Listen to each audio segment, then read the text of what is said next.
ನಮಸ್ಕಾರ ಸ್ನೇಹಿತರೆ, ಸ್ವಯಂ ಸಿದ್ಧಿ ಯೂಟ್ಯೂಬ್ ಚಾನಲ್ಗೆ ನಿಮಗೆ ಸ್ವಾಗತ.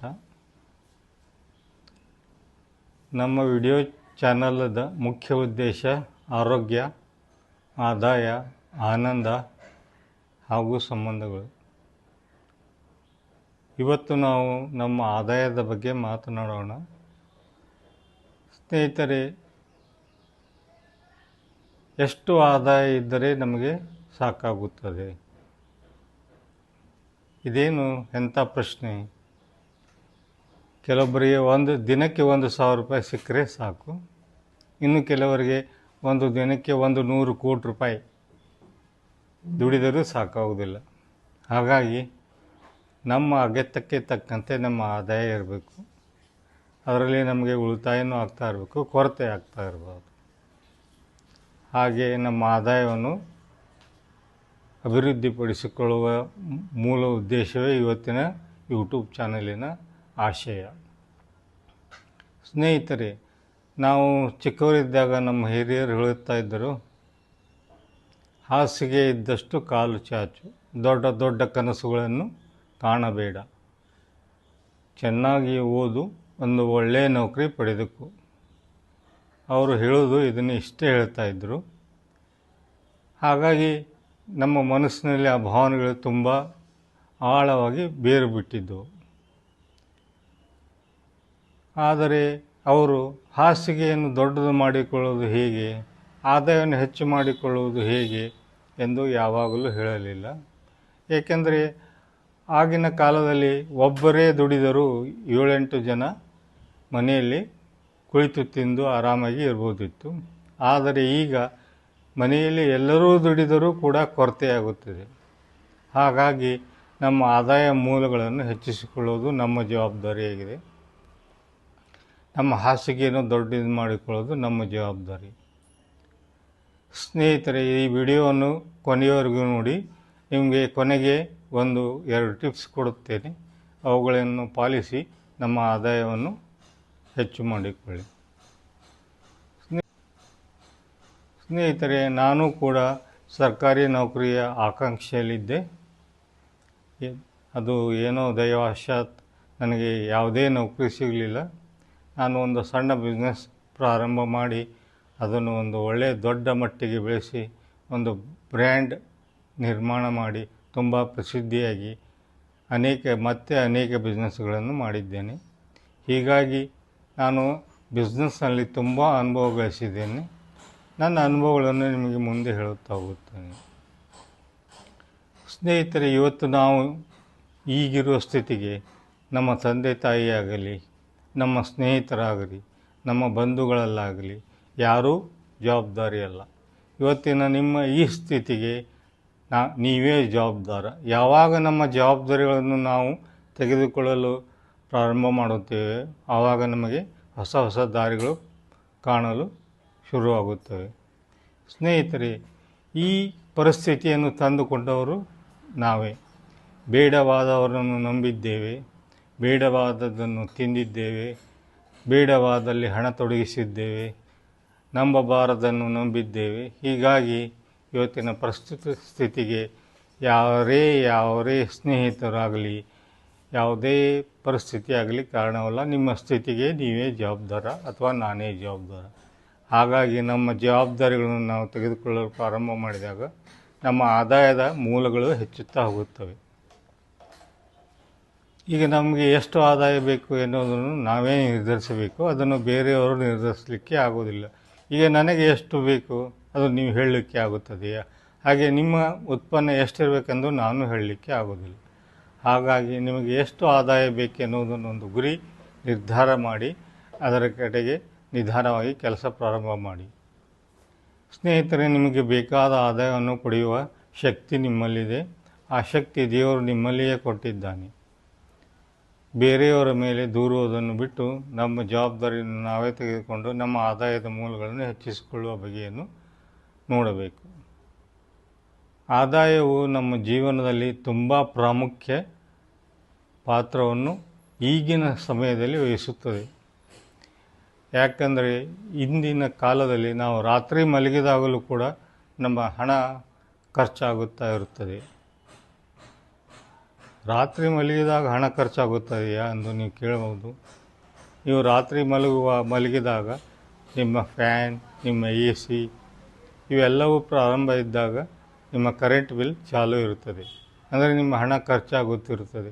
ಬೆಳಗ್ಗೆ ಎದ್ದ ತಕ್ಷಣದಿಂದ ರಾತ್ರಿ ಮಲಗಿದಾಗಲೂ ಕೂಡ ಈಗಿನ ಕಾಲದಲ್ಲಿ ಹಣ ಹೋಗುತ್ತಾ ಇರುತ್ತದೆ. ಹಾಗಾಗಿ ಹಣವನ್ನು ನಾವು ಎಷ್ಟು ಜಾಸ್ತಿ ಗಳಿಸಲಿಕ್ಕೆ ಪ್ರಾರಂಭ ಮಾಡುತ್ತೇವೆ ಅಷ್ಟು ನಮಗೆ ಮನಸ್ಸಿಗೆ ನೆಮ್ಮದಿ ಉಂಟಾಗುತ್ತದೆ. ಹಣ ಗಳಿಸಲು ನಾವು ದುರ್ಮಾರ್ಗವನ್ನು ಹಿಡಿಯುವುದು ಬೇಡ, ಬೇರೆಯವರಿಗೆ ಮೋಸ ಮಾಡಿ ಹಣ ಗಳಿಸುವುದು ಬೇಡ. ಅನೇಕ ರೀತಿಯಲ್ಲಿ ನಾವು ಹಣ ಗಳಿಸಬಹುದು. ಅವು ನಮಗೆ ಒಳ್ಳೆಯದನ್ನು ಮಾಡಿ ಹಣ ಗಳಿಸಿದರೆ ಅದು ನಮಗೂ ಒಳ್ಳೆಯದಾಗುತ್ತದೆ. ಅದನ್ನು ಗಳಿಸಿದ್ದಕ್ಕೆ ನಮಗೂ ಸಾರ್ಥಕ ಅನ್ನಿಸ್ತದೆ. ದುರ್ಮಾರ್ಗ ಮಾತ್ರ ದಯಮಾಡಿ ಹಿಡಿಯಬೇಡಿ. ಯಾರಿಗಾದರೂ ಟೋಪಿ ಹಾಕಿ ಹಣ ಗಳಿಸುತ್ತೇನೆಂದು ದಯಮಾಡಿ ಹೋಗಬೇಡಿ. ಮೋಸ ಮಾಡಿ ಗಳಿಸಿದ ಹಣ ಅದು ಎಂದಿಗೂ ಶಾಶ್ವತ ಅಲ್ಲ. ಹಾಗಾಗಿ ನಾವು ಸನ್ಮಾರ್ಗದಿಂದಲೇ ಹಣ ಗಳಿಸುವ ವಿಚಾರ ಮಾಡೋಣ. ಹಣ ಗಳಿಸಲು ಅನೇಕ ರಸ್ತೆಗಳಿವೆ. ಅವುಗಳಲ್ಲಿ ನೀವು ಬಿಸ್ನೆಸ್ ಮಾಡ್ಬೋದು, ಅಥವಾ ಕೋಚಿಂಗ್ ಮಾಡ್ಬೋದು, ಅಥವಾ ಟೈಲರಿಂಗ್ ಮಾಡ್ಬೋದು. ಹೀಗೆ ನೀವು ಯಾವುದಾದರೂ ಒಂದು ಕೌಶಲ್ಯದಲ್ಲಿ ಪರಿಣಿತಿ ಹೊಂದಿ ಆ ಕೌಶಲ್ಯವನ್ನು ಬೇರೆಯವರಿಗೆ ಮಾರಿ ಅದರಿಂದ ಹಣ ಗಳಿಸುವ ದಾರಿಯನ್ನು ನೋಡಿ.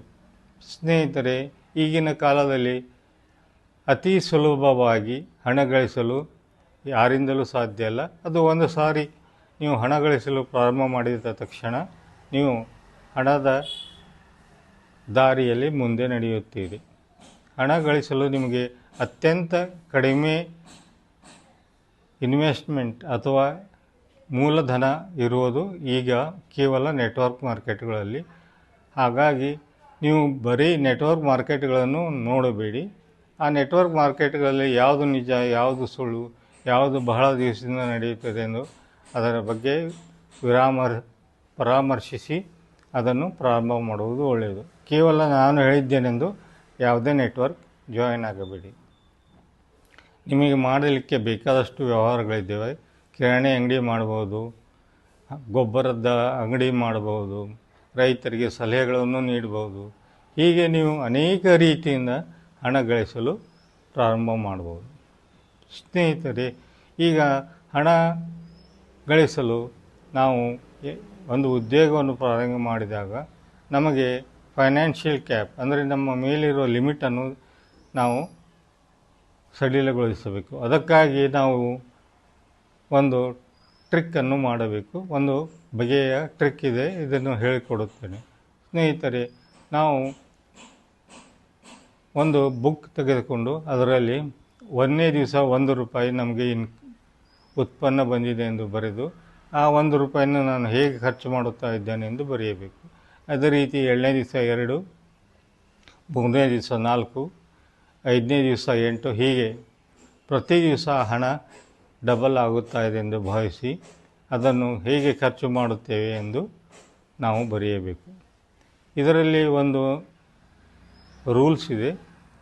ಈಗ ಇದರಲ್ಲಿ ನೀವು ಕೇವಲ 20% ದಾನ ಮಾಡಬಹುದು, 20% ನೀವು ಎಲ್ಲಿಯಾದರೂ ಇನ್ವೆಸ್ಟ್ ಮಾಡ್ಬೋದು. ಹಾಗೆ ಪ್ರತಿದಿನ ಹೊಸ ಹೊಸ ಖರ್ಚುಗಳನ್ನು ಮಾಡುವ ಕಲೆಗಳನ್ನು ನೀವು ಕಲಿತುಕೊಳ್ಳಬೇಕು. ಇದು ಯಾಕೆಂದರೆ ಮೊದಲು ಅಣೆಕಟ್ಟನ್ನು ನಿರ್ಧಾರ ಮಾಡಿ ನೀರನ್ನು ನಿಲ್ಲಿಸುತ್ತಾರೆ. ಹಾಗೆಯೇ ನಾವು ನೀರನ್ನು ಹೇಗೆ ಹೊರಗೆ ಬಿಡಲು ಮೊದಲು ವಿಚಾರ ಮಾಡಿರ್ತೀವೋ, ನಮಗೆ ಮೊದಲು ಬಂದ ಹಣವನ್ನು ಹೇಗೆ ಖರ್ಚು ಮಾಡಬೇಕೆಂದು ನಾವು ಮೊದಲೇ ನಿರ್ಧಾರ ಮಾಡಿರಬೇಕು. ಸ್ನೇಹಿತರೆ, ಈಗ ನಾನು ನಿಮಗೆ ಕೆಲವೊಂದು ಟಿಪ್ಸ್ಗಳನ್ನು ಹೇಳುತ್ತೇನೆ. ಅವುಗಳನ್ನು ಪಾಲಿಸಿ ನೀವು ಹಣ ಗಳಿಸಲು ಅತ್ಯಂತ ಸುಲಭವಾಗಿ ದಾರಿ ಸಿಗುತ್ತದೆ. ಇಂಗ್ಲೀಷ್ನಲ್ಲಿ ಒಂದು ಗಾದೆ ಮಾತಿದೆ, ರೈಟ್ ಯುವರ್ ಬ್ಲೆಸ್ಸಿಂಗ್ಸ್. ಅಂದರೆ ದೇವರು ಅಥವಾ ಅಗಾಧವಾದ ಶಕ್ತಿ ಏನಿದೆ ಅದು ನಮಗೆ ಕೊಟ್ಟಿರುವ ಎಲ್ಲ ಒಳ್ಳೆಯ ವಿಚಾರಗಳನ್ನು ನಾವು ಬರೆಯಲಿಕ್ಕೆ ಪ್ರಾರಂಭ ಮಾಡಬೇಕು. ನಮ್ಮ ಕಣ್ಣು, ನಮ್ಮ ಕೈ, ನಮ್ಮ ಕಾಲುಗಳು ಎಲ್ಲ ಗಟ್ಟಿ ಇದ್ದಾವೆ. ಇದಕ್ಕಾಗಿ ನಾವು ಭಗವಂತನಿಗೆ ಅಥವಾ ಆ ಪ್ರಚಂಡ ಶಕ್ತಿಗೆ ಯಾವಾಗಲೂ ಕೃತಜ್ಞರಾಗಿರಬೇಕು. ಬೆಳಗ್ಗೆ ಎದ್ದ ತಕ್ಷಣ ನಾವು ಕೃತಜ್ಞತೆಯನ್ನು ಶುರು ಮಾಡಿದರೆ ನಮಗೆ ಹೊಸ ಹೊಸ ಆಯಾಮಗಳು ಶುರುವಾಗುತ್ತವೆ. ಇದನ್ನು ನಾವು ದೇವರಿಗೆ ಅಥವಾ ಈ ಬ್ರಹ್ಮಾಂಡದ ಶಕ್ತಿಗೆ ಪ್ರತಿ ದಿವಸ ಎಷ್ಟು ಸಾಧ್ಯನೋ ಅಷ್ಟು ಥ್ಯಾಂಕ್ಸ್ ಅಥವಾ ಕೃತಜ್ಞತೆ ಹೇಳುತ್ತಾ ಹೋಗಬೇಕು. ಕಡೆಯ ಪಕ್ಷ ದಿನಕ್ಕೆ 1,000 ಸಲ ನಾವು ದೇವರಿಗೆ ಕೃತಜ್ಞರಾಗಿರಬೇಕು ಅಥವಾ ಬ್ರಹ್ಮಾಂಡಕ್ಕೆ ಕೃತಜ್ಞರಾಗಿರಬೇಕು. ನಾವು ಇದನ್ನು ಮಾಡುತ್ತಾ ಹೋದಲ್ಲಿ ನಮ್ಮ ಜೀವನದಲ್ಲಿ ಖುಷಿ ಹೆಚ್ಚಾಗುತ್ತದೆ ಮತ್ತು ನಾವು ಹಣ ಗಳಿಸಲು ತುಂಬ ಸಹಾಯಕಾರಿಯಾಗುತ್ತದೆ. ಸ್ನೇಹಿತರೆ, ನಾವು ಇನ್ನೊಂದು ಕೆಲಸವನ್ನು ಮಾಡಬೇಕು. ನಾವು ಯಾರಿಗಾದರೂ ಅಸಹಾಯಕರಿಗೆ ಸಹಾಯ ಮಾಡಬೇಕು. ಸಹಾಯ ಮಾಡೋದಂದರೆ ಕೇವಲ ಹಣದಿಂದ ಸಹಾಯ ಅಲ್ಲ. ಕೆಲವೊಬ್ಬರು ಸೋತಿರುತ್ತಾರೆ. ಅಂಥವರಿಗೆ ಒಂದು ಒಳ್ಳೆಯ ಮಾತು, ನಾನು ಇದ್ದೇನೆ ಎಂದು ಇಷ್ಟೇ ಹೇಳಿದರೂ ಕೂಡ ಅವರಿಗೆ ಎಷ್ಟೋ ಬೇಕಷ್ಟು ಶಕ್ತಿ ಹೆಚ್ಚುತ್ತದೆ. ಕೇವಲ ಹಣದಿಂದ ನಾನು ಸಹಾಯ ಮಾಡುತ್ತೇನೆ ಅಂತ ಹೋಗಬೇಡಿ. ಕೆಲವರು ಅನಾರೋಗ್ಯದಿಂದ ಬಳಲುತ್ತಿರುತ್ತಾರೆ, ಅವರಿಗೆ ಹಾಸ್ಪಿಟಲಿಗೆ ಸೇರಿಸುವುದು, ಹೀಗೆ ಅನೇಕ ರೀತಿಯಿಂದ ನೀವು ಬೇರೆಯವರಿಗೆ ಸಹಾಯವನ್ನು ಮಾಡುತ್ತಾ ಹೋದಲ್ಲಿ ಬ್ರಹ್ಮಾಂಡವು ನಮಗೆ ಸಹಾಯವನ್ನು ಮಾಡಲು ಪ್ರಾರಂಭ ಮಾಡುತ್ತದೆ. ಸ್ನೇಹಿತರೆ, ನಿಮಗೆ ಇನ್ನೂ ಹೆಚ್ಚಿನ ಆದಾಯ ಬೇಕಾದಲ್ಲಿ ನನಗೆ ಕಾಮೆಂಟ್ ಮಾಡಿ, ನಾನು ನಿಮಗೆ ಅನೇಕ ರೀತಿಯ ವ್ಯವಹಾರಗಳನ್ನು ಹೇಳುತ್ತೇನೆ. ಈ ವಿಡಿಯೋವನ್ನು ನೋಡಿದ್ದಕ್ಕಾಗಿ ನಿಮಗೆ ಧನ್ಯವಾದಗಳು.